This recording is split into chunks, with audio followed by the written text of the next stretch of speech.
כדי שנחיה. תם ונשלם, כוסה החוב, עבדים היינו ועכשיו נכועים, אנחנו לא נמות.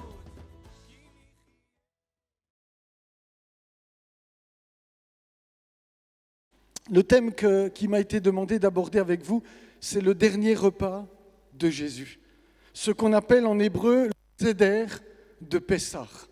J'ai oublié de vous dire d'abord Shalom. Oh, vous parlez hébreu, c'est bien. Voilà, on va parler un petit peu de ce qui se passait à l'époque biblique et de voir ce que Jésus a fait. Quel sens il a donné à tout ce repas. Et on va regarder ça ensemble, frères et sœurs. La fête de Pâques, en hébreu, se dit Pessah. Vous connaissez certainement tous cela. C'est l'une des 3 grandes fêtes de pèlerinage inscrites dans la Torah. Vous savez que 3 fois par an, tous les hommes devaient quitter leur demeure, leur village, leur ville et monter à Jérusalem à la fête de Pâques, à la fête de Pentecôte et à la fête des tabernacles. Et ils venaient célébrer Dieu. C'est la Pâques de l'Éternel. Dieu a-t-il dit dans le livre de l'Exode. Pessah en hébreu, ça vient de la racine passar qui veut dire passer par-dessus, dit le texte. Passer par-dessus, sauter. C'est le jour où Dieu a demandé qu'un agneau soit sacrifié. Vous connaissez tous cette histoire. Ils ont répandu le sang sur les linteaux de la maison. Et quand l'ange est passé et il a vu le sang, il est passé au-dessus des maisons. Et toutes les maisons qui étaient sous l'abri protecteur du sang de l'agneau ont été épargnées. Dans la fête et son célèbre seder, c'est-à-dire le repas commémoratif et rituel, la célébration était préparée et précédée, de préparatifs précis au sens symbolique, important et pédagogique. On appelle cela le seder de Pessah, c'est-à-dire l'ordre de la Pâque. C'est-à-dire qu'il y a un repas qui était institué, et cela depuis des siècles, avec un ordre précis. Et c'est ce que nous allons voir ensemble. Tout cela, frères et sœurs, devait commencer après la fête de Pourim.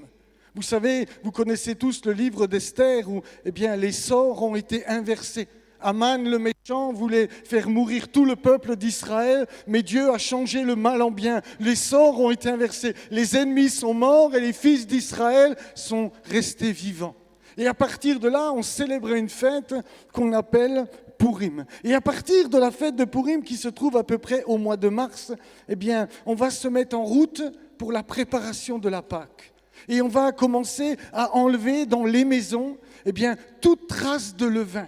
Tout le pays d'Israël, pendant 7 jours, devait être enlevé, purifié de tout levain. Et jusqu'au dernier jour, à la veille de la fête, où il y avait une célébration qu'on appelle Bdikat Rametz, où on va rechercher le vieux Rametz avec une bougie. Ils se mettent dans les maisons, les pères, et puis avec les enfants, il y a tout un rituel. Et on cherche les derniers bouts de levain qui pouvaient rester pour que la maison soit totalement purifiée. Et c'est la raison pour laquelle, regardez, le livre de Sophonie dit ceci. Ça nous aide parfois à comprendre les traditions et les cultures. En ce temps-là, dit Dieu à son peuple, je fouillerai Jérusalem avec une lampe. Il fait référence à cette recherche du Rametz. Il fait référence à ce jour où on vient dans la maison avec une lampe à huile et dans tous les recoins, on veut enlever tout ce qui symbolise le péché, tout ce qui symbolise ce qui est contraire à la volonté de Dieu. Ce matin, nous allons, frères et sœurs, nous arrêter sur le seder antique. Je ne veux pas parler de la manière dont on le pratique aujourd'hui. Avec le temps, beaucoup de choses ont été rajoutées. Les Juifs modernes prennent un repas de Pâques où il y a 15 étapes. Mais je ne veux pas parler de cela avec vous ce matin. Ce qui va m'intéresser, c'est comment, au temps de Jésus, on le pratiquait. Parce que vous serez d'accord avec moi que c'est sûr qu'avec le temps, les choses ont changé. Depuis que le temple a disparu, on ne peut plus sacrifier d'agneaux. Depuis que le temple n'est plus là à Jérusalem, les choses ont dû être modifiées. Et dans l'histoire, il y a eu beaucoup de modifications. Et c'est pourquoi ce matin, ce qui va nous intéresser, c'est la manière dont, à l'époque de Jésus, on pratiquait ces choses-là. Et pour voir comment lui, a changé quelque peu ces choses-là et quel sens il en a donné. On tient cela, frères et sœurs, de la tradition orale qu'on appelle la Mishnah. Et c'est de là que nous savons aujourd'hui comment, à l'époque de Jésus, on pratiquait ce repas. Et pour cela, il fallait qu'il y ait un plat, il fallait qu'un agneau soit sacrifié et rôti, il fallait 3 pains sans levain, 3 matzot, il fallait des herbes amères, maror, razeret, karpas avec de l'eau salée, il fallait, on va voir ça ensemble, une petite portion de fruits et de noix, le raroset, il fallait bassin d'eau et 4 coupes de vin. Alors on va regarder dans un premier temps comment on le pratiquait et ensuite dans un deuxième temps comment Jésus l'a vécu avec ses apôtres. Vous êtes OK? C'est bon, vous me suivez? Je vais prendre mon eau parce que j'ai déjà soif. Merci. Allez. Regardez ce que la tradition hébraïque nous enseigne. C'est un traité justement de la tradition orale, Pesarim, où c'est un avertissement de Gamaliel. Vous avez déjà entendu de parler de Gamaliel dans la Bible. Donc voici ce qu'il va dire. Quiconque ne fait pas mention des 3 choses suivantes n'a pas accompli ses obligations. Il faut impérativement qu'il y ait le sacrifice pascal, c'est-à-dire l'agneau rôti entièrement. Il faut qu'il y ait des pains sans levain et des herbes amères. Le sacrifice de la Pâque, parce que le Saint béni soit-il, est passé par-dessus les maisons de nos pères en Égypte. Le pain azim, parce que nos pères ont été rachetés d'Égypte. Les herbes amères, parce que les Égyptiens ont rendu amère la vie de nos pères en Égypte. Voici ce que Dieu lui-même avait dit dans le livre de l'Exode. Il avait dit, parlez à toute l'assemblée d'Israël et dites, le 10e jour de ce mois, on prendra un agneau pour chaque famille, un agneau pour chaque maison. Ce sera un agneau sans défaut, mâle, âgé d'1 an. Vous pourrez prendre un agneau ou un chevreau. Vous le garderez jusqu'au 14e jour de ce mois. Et toute l'assemblée d'Israël l'immolera entre les 2 soirs. Et écoutez ce dernier verset, le verset 9, parce qu'il est très important. Vous ne la mangerez point à demi-cuit et bouilli dans l'eau, mais il sera rôti au feu avec la tête, les jambes et l'intérieur. Retenez bien ce dernier verset parce qu'il va être le fil conducteur de tout ce que je vais partager avec vous. Il devait être rôti entièrement avec la tête, les jambes et l'intérieur. Ce qui donnait un goût très particulier à la bête, un goût amer. Cette même nuit, Dieu continue en disant « On en mangera la chair rôtie au feu, mais on la mangera avec des pains sans levain et des herbes amères. » Le pain sans levain, en hébreu, s'appelle une matzah, matzot au pluriel. Il y a 3 pains sur la table du repas de Pâques. Et pendant des siècles, et même encore aujourd'hui, en Israël, on discute. Pourquoi nos pères ont-ils mis 3 pains sur la table? Alors les uns vont se dire, parce que ça représente les sacrificateurs, les Cohen, ça représente les Lévites, et ça représente les fils d'Israël, le peuple. Et d'autres vont dire non, ce n'est pas ça. Ça représente Abraham, Isaac et Jacob. Et puis, je pourrais encore vous parler d'autres choses. Il parle des couronnes, les couronnes de l'étude, etc. Donc, il y a vraiment quelque chose de très intéressant. C'est encore aujourd'hui, on se demande pourquoi. Pourquoi 3 matzot sur la table du repas du Seder?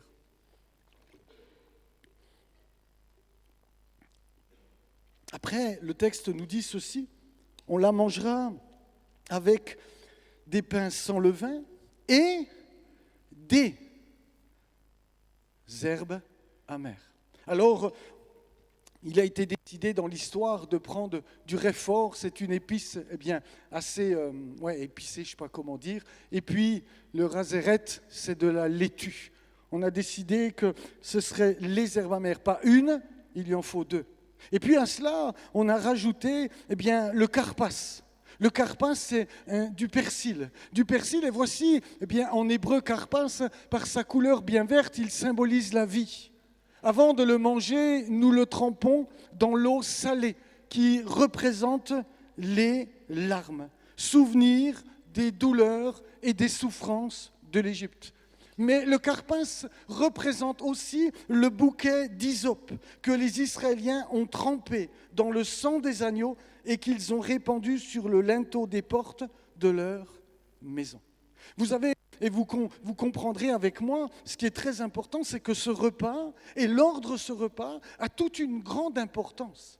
C'est qu'il doit nous rappeler ce qu'Israël a vécu en Égypte. Ce repas est commémoratif. On doit se souvenir de ce qui s'est réellement produit. C'est pédagogique. On va le voir. Pendant les repas, le plus jeune des enfants va poser des questions à son père, qui va enclencher le récit de la sortie d'Égypte. C'est quelque chose de très pédagogique que Dieu a voulu. Et toutes les fêtes de l'Éternel sont pédagogiques pour se souvenir de ce que Dieu a fait hier en Égypte. Parce qu'une chose est certaine, ce que Dieu a fait hier en Égypte, il peut le reproduire aujourd'hui pour nous qui sommes à Nice.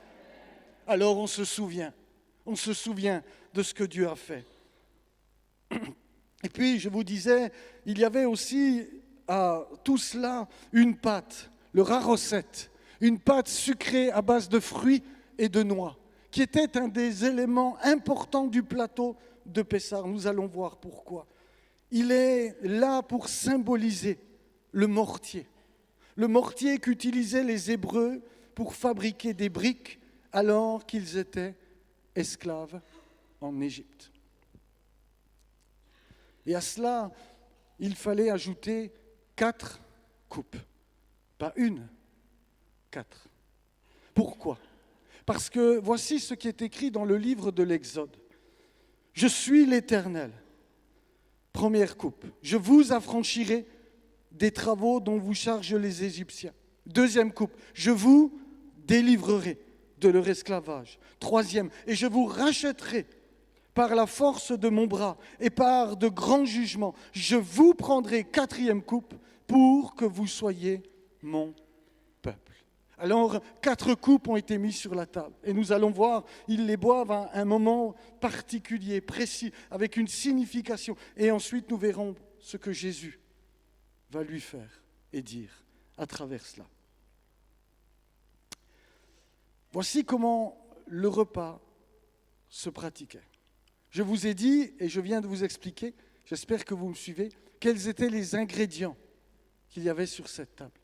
Quels étaient ce qu'il fallait qu'il soit pour que le repas soit pratiqué correctement.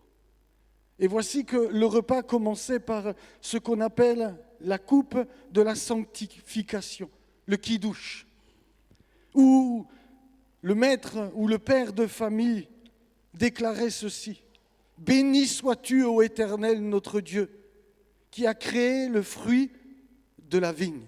Béni sois-tu, ô Seigneur notre Dieu, qui nous a soutenus et nous a permis d'atteindre cette saison. » Dans un des traités de la loi orale, de la tradition des pères, qu'on appelle la Mishnah, on a trouvé ceci. Dans le même traité que j'ai lu tout à l'heure, le vin de la Pâque était rouge et coupé avec de l'eau, mais de l'eau un petit peu chauffée. Il fallait que ces coupes bues soient symboliques du sang qui a été versé.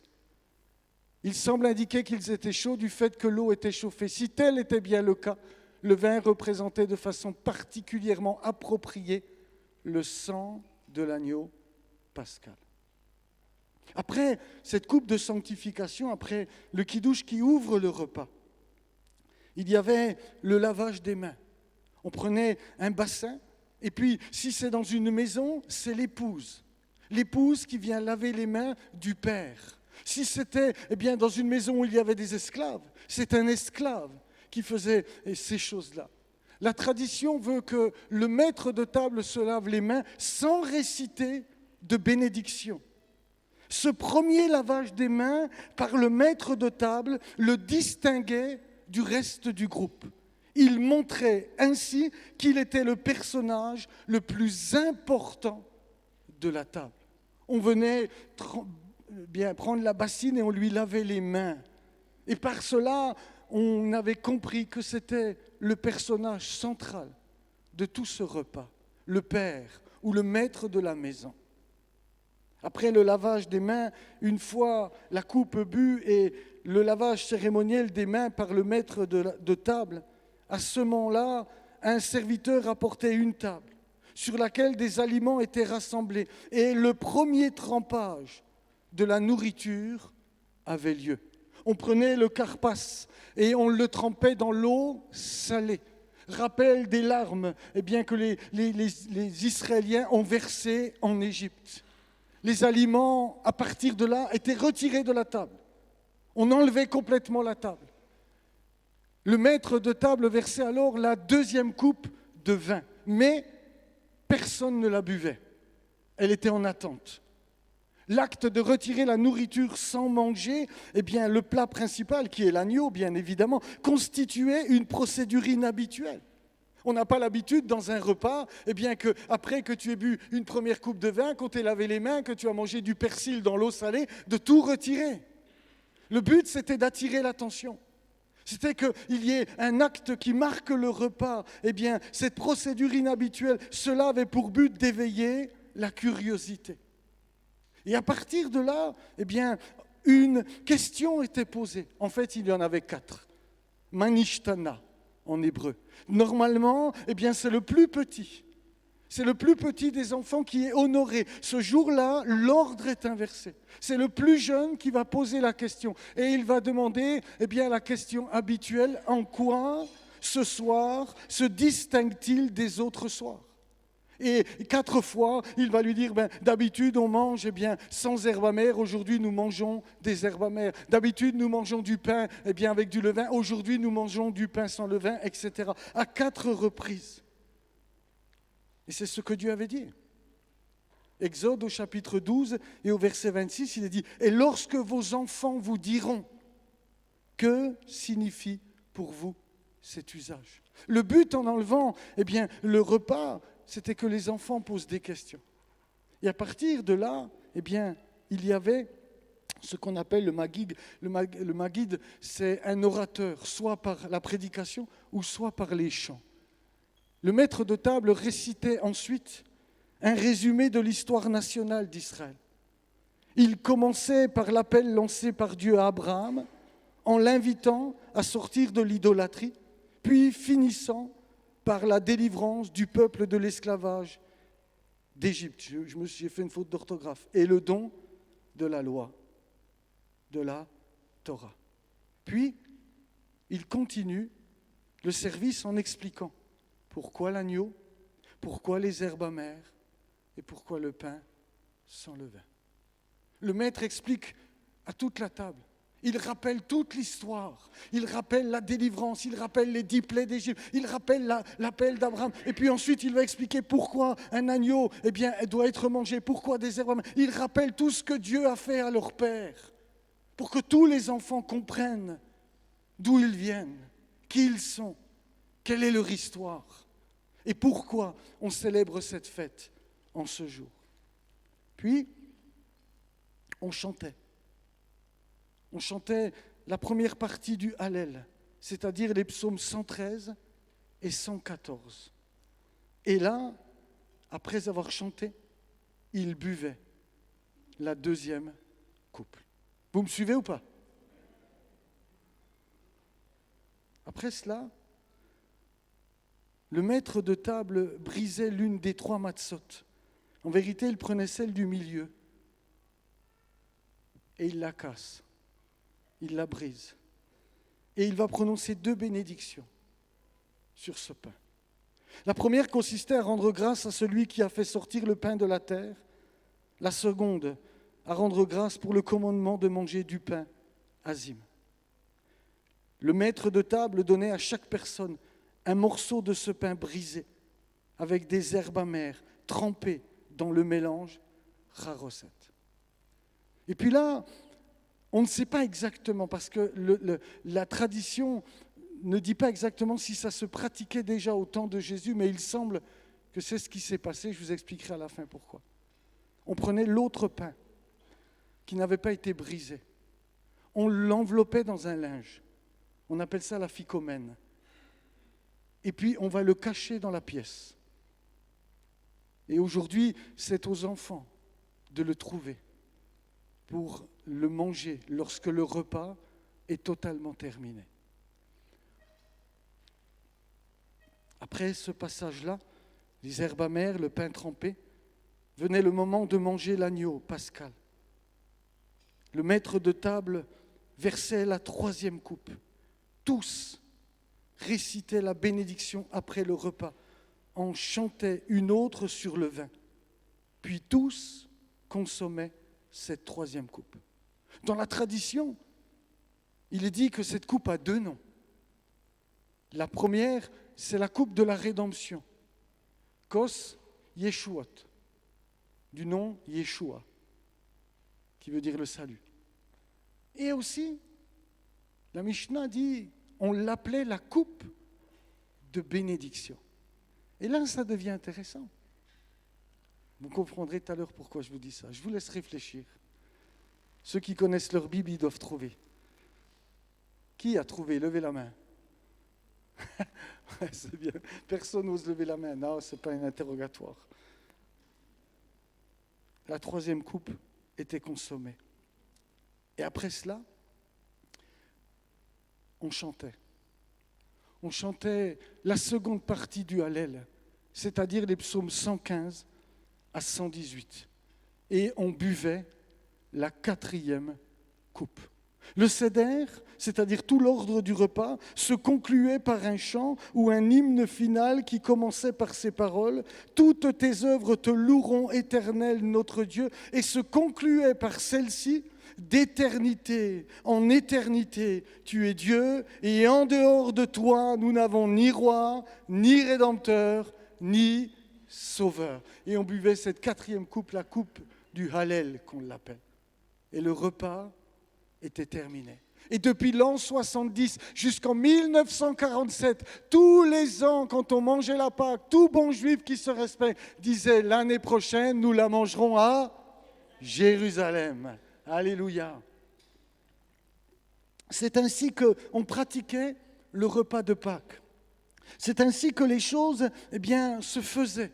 À l'époque du Seigneur Jésus, à l'époque des apôtres et même avant eux.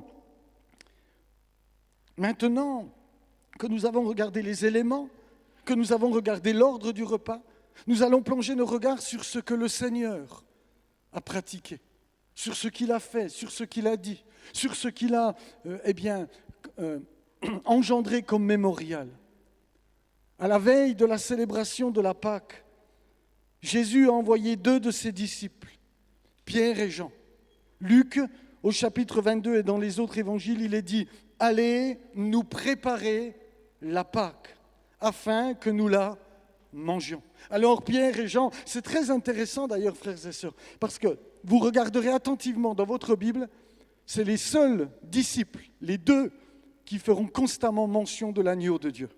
C'est comme si quelque chose les avait marqués, parce qu'ils ont dû aller chercher un agneau, ils ont dû le sacrifier, aller monter au temple, ils ont dû l'offrir, le faire rôtir, etc. Et puis redescendre, préparer toute la table, sur la table mettre tout ce qui devait être mis, les herbes amères, et puis les bassins, etc., etc. Mais c'est très intéressant, je vous disais, parce qu'on voit que ça les a marqués. Jean est celui qui parlera le plus de l'agneau de Dieu qui ôte le péché du monde. C'est pourquoi, quand Jean-Baptiste dit cela, ça marque. Pour nous, peut-être, ça représente, aujourd'hui bien sûr, mais mettez-vous à la tête d'un juif, dans la tête d'un juif, au temps biblique, le Baptiste, le fils de Zacharie est sur les bords du Jourdain. Il voit un homme venir qui n'avait ni éclat ni apparence pour attirer nos regards. Il le pointe du doigt, il va dire celui-ci est l'agneau de Dieu qui ôte le péché du monde. Tout juif pense à l'agneau du 10e jour qui est mis à part et qui va être sacrifié. Alors Jésus a demandé à ce qu'on lui prépare un dernier repas, le repas de Pessah. Pour information, il y avait 2 calendriers, un calendrier galiléen et un calendrier judéen. Et le repas que Jésus va faire, eh bien, se trouve non pas la veille où on sacrifie comme en Judée, à Jérusalem, mais il a pris le calendrier galiléen, il l'a fait un jour avant, pour pouvoir être sacrifié le jour même où les agneaux étaient sacrifiés. Le texte de Luc continue en disant ceci, l'heure étant venue, il se mit à table et les apôtres avec lui. Il leur dit, j'ai désiré vivement manger cette Pâque avec vous avant de souffrir. Lorsque tout a été prêt, Jésus s'est assis avec les 12 à la table pascale pour prendre avec eux son dernier repas. Là, la veille de sa mort, il va leur révéler la pleine signification et tout le symbolisme du mémorial du repas de la Pâque. Il va projeter une vive lumière sur tout ce qu'il faisait depuis des années sans tout comprendre. À ce moment-là, Jésus va donner une pleine signification à cela. Il y a d'abord le kidouche. Vous vous souvenez ou pas? Cette première coupe où le maître prononce une bénédiction. Et voici ce que Luc rapporte.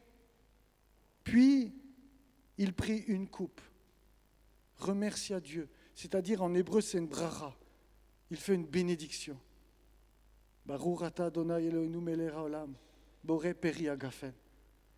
Béni sois-tu Seigneur notre Dieu pour le fruit de la vigne. Il fait cette bénédiction et il dit, partagez-la entre vous. Car je vous le dis, désormais, je ne boirai plus du fruit de la vigne jusqu'à ce que le royaume de Dieu soit venu. Première coupe, il introduit le repas, il le sanctifie. Ensuite, il devrait y avoir le lavage des mains. Un disciple aurait dû se lever et puis prendre le bassin d'eau et puis lui laver les mains. Mais voilà que le texte nous dit au chapitre 13 de l'évangile de Jean, eh bien, il se leva de table, il va quitter ses vêtements et prit un linge qu'il mit autour de sa taille. Ensuite, il versa de l'eau dans un bassin et il commença à laver les pieds des disciples et à les essuyer avec le linge qu'ils avaient autour de la taille. Pierre est scandalisé.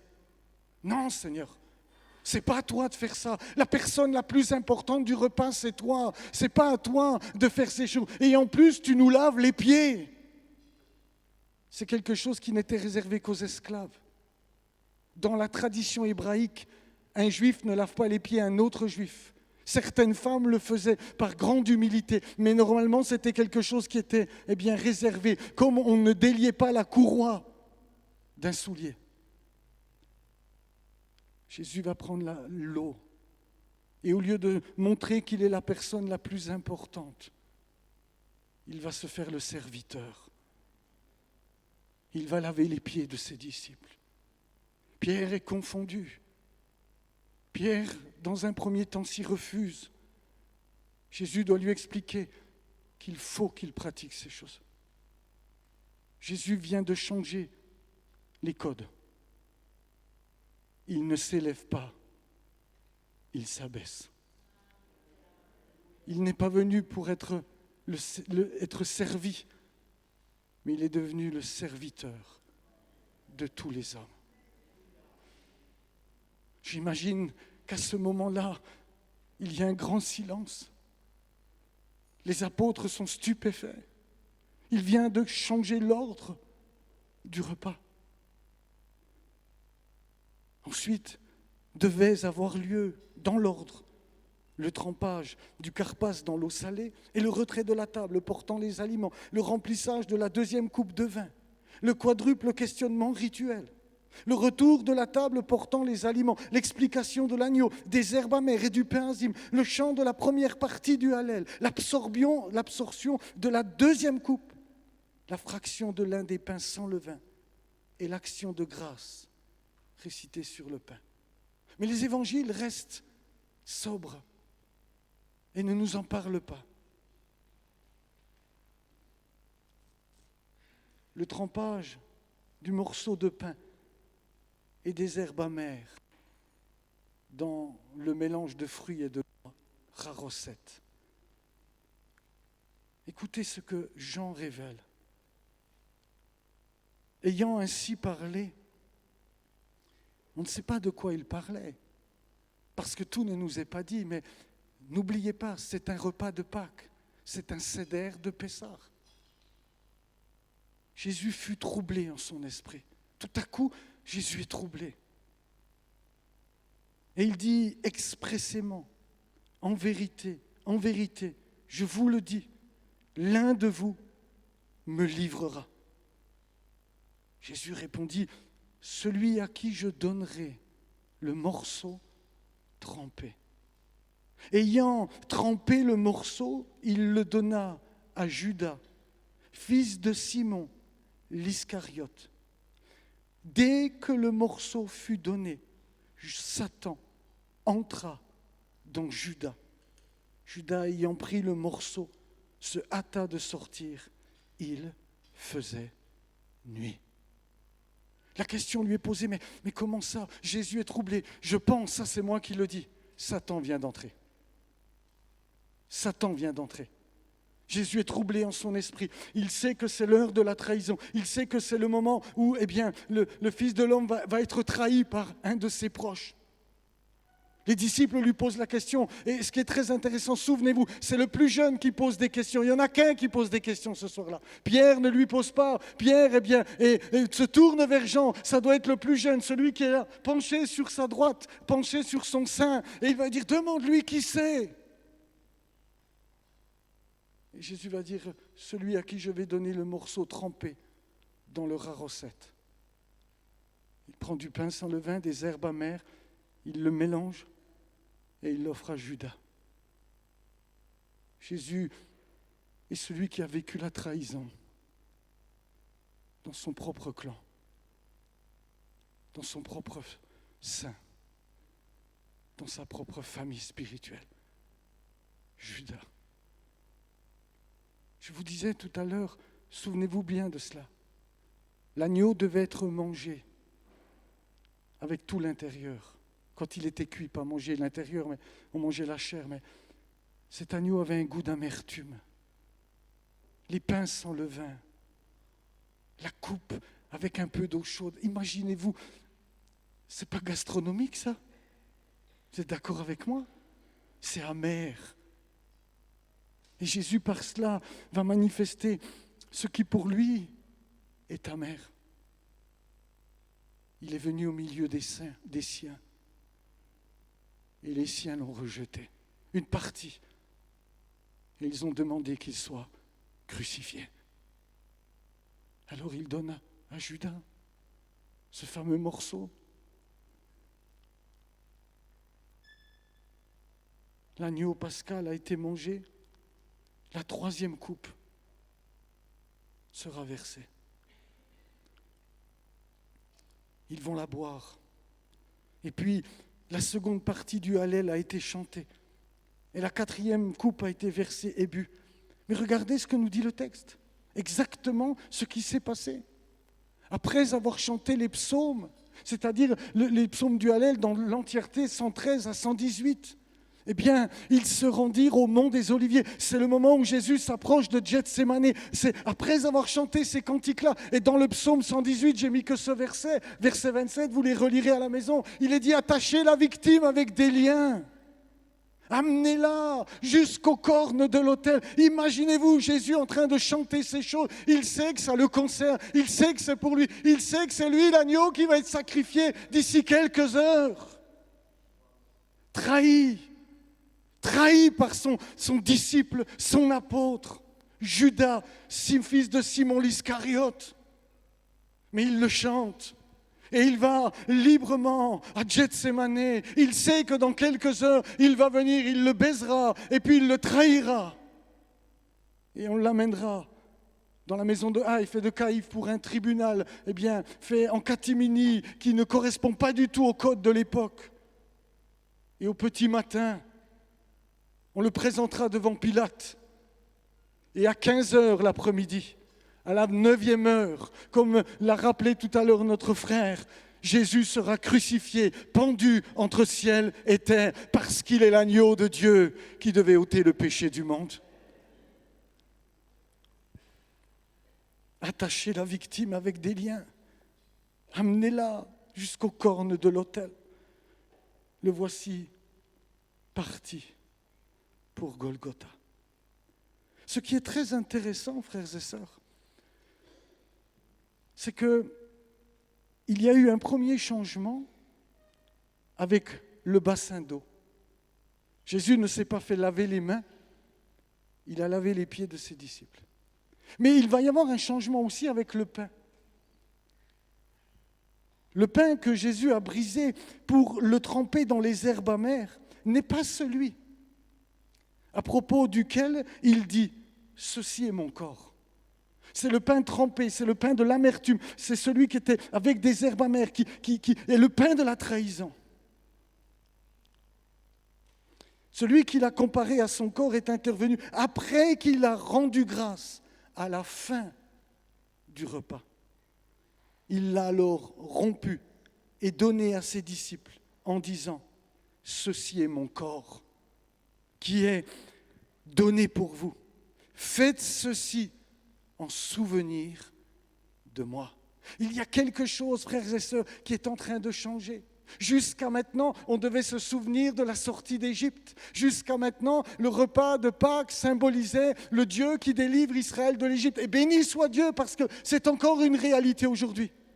Mais en Jésus, en Yeshua, comme a dit mon frère en introduction, il y a quelque chose qui est en train de changer. Cette fois-ci, on se souviendra bien plus que de l'Égypte, bien plus que de la sortie du peuple de l'Égypte. On se souviendra du Sauveur qui a donné sa vie pour le salut de nos péchés, pour le salut de nos âmes.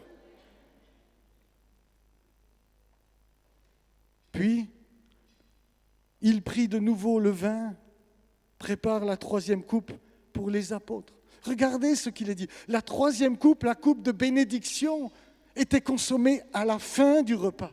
Et regardez ce que Luc nous dit. Vous avez remarqué, Luc parle de 2 coupes. De la première, du kidouche. Ils vont se dire, mais il parle en langue, c'est pas possible, on ne comprend rien ce matin. De la coupe de sanctification du kidouche, c'est la première. Luc en a parlé, vous le relirez. Et il parle de celle après le repas, c'est-à-dire la 3e. Où il est dit, après le souper, il prit de même la coupe et leur donna en disant, cette coupe est la nouvelle alliance en mon sang qui est versé pour vous. Cette fois-ci, il explique le sens de la coupe, la 3e. Le pain représentait son corps. Le pain du milieu, parce qu'il n'est pas question d'Abraham, d'Isaac et de Jacob, il n'est pas question des sacrificateurs, des Lévites et du peuple d'Israël. Non, il est question du Père, du Fils et du Saint-Esprit. Et c'est celle du milieu qu'il a pris et rompu en le donnant. Ceci est mon corps qui est rompu pour vous. Il donne un plein sens à tout ce symbolisme. Dites-moi Amen. Ah, c'est bien ça. C'est le sang de la nouvelle alliance qu'il a versé pour nous. Regardez ce que dit Paul en 1 Corinthiens 11. Il semble qu'il va dans ce sens-là. Écoutez bien ce qu'il dit. Je l'ai divisé en 2 parties pour que vous compreniez bien. L'action de grâce après le repas. Il va dire, le Seigneur Jésus, la nuit où il est arrêté, a pris du pain après avoir remercié Dieu. Il l'a rompu et a dit, prenez, mangez, ceci est mon corps qui a été rompu pour vous. Faites ceci en souvenir de moi. Et il dit, de même, après le repas, de même qu'il a rendu grâce après le repas, de même qu'après le repas, il a donné ce pain aux disciples, alors qu'on n'aurait plus dû manger quoi que ce soit. Ce qui clôturait le repas, je ne vous l'ai peut-être pas dit tout à l'heure, c'est l'agneau de Dieu, c'est l'agneau immolé. Mais là, il va, de même après le repas, il prit la coupe et dit, cette coupe est la nouvelle alliance en mon sang. Faites ceci en souvenir de moi toutes les fois que vous en boirez. Et l'Évangile va mettre le focus. Et ce qui est très intéressant, frères et sœurs, c'est que la tradition hébraïque, la tradition orale dit, eh bien, dans tout le repas, les deux coupes les plus importantes sont la première et la troisième. Et les évangiles vont se concentrer sur la première et la troisième. Ils vont donner une pleine signification à tout ce que cela représente. Non seulement ces paroles étaient surprenantes pour les apôtres, parce qu'il y a quelque chose quand même qui était modifié. Il y a quelque chose de nouveau. Il s'agissait d'un acte inhabituel. Après le repas, aucun autre aliment ne devait être consommé. C'est à ce moment-là que Jésus a instauré un nouveau mémorial, de façon quelque peu énigmatique. Parce que je ne suis pas convaincu qu'ils avaient tout compris. Il avertit ses disciples qu'après sa mort, l'agneau pascal n'aurait plus la même signification. Souvenir de la rédemption historique de l'Exode, quoi qu'elle reste, et demeure une vérité pour nos amis les Juifs. Jésus devenait le sacrifice en mourant une fois pour toutes et pour tous. Puis, il a pour la première fois utilisé le pain rompu après le repas, afin qu'il représente son propre corps brisé pour nos péchés. Ce qui est très intéressant, c'est ce que je vous disais tout à l'heure. Parce que si c'est ce qui s'est passé, c'est extraordinaire. Il prend la matzah du milieu, il la brise. Avec une moitié, il la partage avec les herbes amères. Et puis, la deuxième moitié est enveloppée d'un linceul. Et on va la mettre dans un coin de la pièce. Et après le repas, quand tout est fini, on cherche ce bout de pain enveloppé d'un linceul. Et on vient le partager. Et je crois que c'est ce bout-là que Jésus a donné à ses disciples. Parce que quand il a été brisé, on l'a mis dans un linceul. On l'a caché dans un tombeau. Mais au troisième jour, Dieu l'a ressuscité d'entre les morts. Alléluia! Dieu l'a ressuscité d'entre les morts. Il est mort pour nos péchés. Frères et sœurs, nous devons comprendre tout ce que cela représente. Je le disais, oh tant pis si on ne me comprend pas quand je dis ça, mais là, le repas de notre Sainte Seine, parce que ce que nous faisons le dimanche matin, c'est un mini-seder. C'est un mini-repas. On s'intéresse à la troisième coupe et au pain, ce que Jésus a instauré, et c'est extraordinaire. Mais c'est quelque chose qui doit être amer. Je m'excuse si je choque mes collègues. Fred, tu me pardonneras, tu me pardonnes toujours de toute façon. Non mais excusez-moi, j'espère que je ne vous choque pas. Mais il y a des endroits, c'est de la brioche avec du jus de raisin. C'est un petit pain, un petit déjeuner du matin. La Pâque, ça doit représenter l'amertume. On doit se souvenir, le pain sans le vin, l'eau mélangée au vin, doit nous rappeler l'amertume de ce moment. Ce n'était pas une partie de plaisir pour le Fils de Dieu. Ce n'était pas quelque chose de simple même pour lui. Parce qu'après ce repas, frères et sœurs, il est descendu dans le jardin de Gethsémané. Et là, il s'est adressé à son Père à 3 reprises. « S'il est possible, Père, éloigne de moi cette coupe. » Parce que ce qui est très intéressant et extraordinaire, et il va falloir que je me taise quand même, non ? Quelle heure il est ? Oui, 2 minutes. Ce qui est très extraordinaire, c'est que dans la tradition, on parle d'une 5e coupe. Certains, dans la tradition hébraïque, parlent d'une 5e coupe qui est la coupe de la colère sur les ennemis. Ils la boivent en demandant que Dieu juge les ennemis. Mais nous, dans notre évangile, il est dit que Jésus descend à Gethsémane. Et là, il va dire à son Père, éloigne de moi cette coupe si c'est possible. Mais en vérité, il n'y a pas d'autre choix. Il va prendre la colère de Dieu sur sa propre personne pour que vous et moi, ce matin, nous soyons sauvés pour l'éternité. Il a pris la coupe de la colère de Dieu.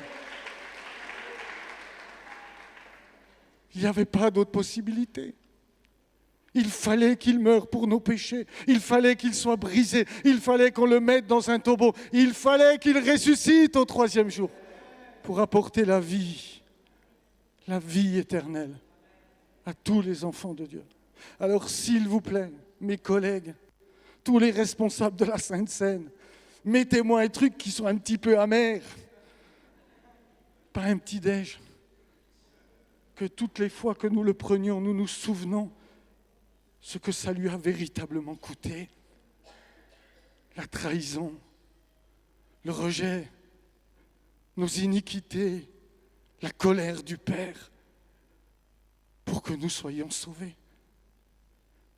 Un jour, nous serons devant le trône de Dieu. Vous savez pourquoi ?